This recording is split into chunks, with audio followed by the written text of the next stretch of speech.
प्रणाम दोस्तों, बहुत बहुत स्वागत है आप सबका आज के इस वीडियो में। और दोस्तों, आज हम लिंगाष्टकम को आपके बीच प्रस्तुत करते हैं। हमसे जो भूल चूक हो जाए उसके लिए मैं क्षमा प्रार्थी हूँ दोस्तों।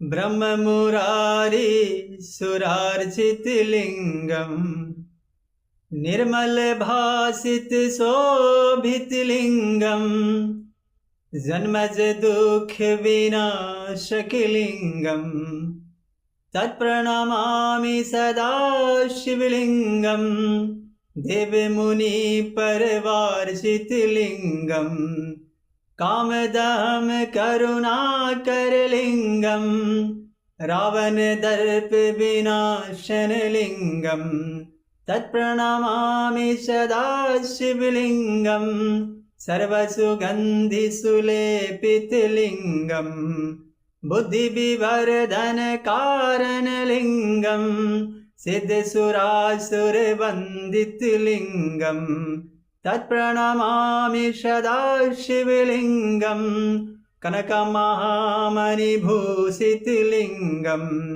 फणपति वैशिष्ट शोभित लिंगम, दक्ष सुयज्ञ विनाशन लिंगम, तत्प्रणमामि सदा शिवलिंगम, कुमकुम चंदन लेपित लिंगम, पंकजहार सुशोभित लिंगम, संचित पाप विनाशन लिंगम, तत्प्रणमामि सदा शिवलिंगम, देवगणार्चित सेवित लिंगम, भावर भक्ति विरेव च लिंगम, दिनकर कोटि प्रभाकर लिंगम, तत्प्रणमामि सदा शिवलिंगम, अष्टदलो परिवेष्टित लिंगम, सर्वसुमद भव कारण लिंगम, अष्टदरिद्र विनाशित लिंगम,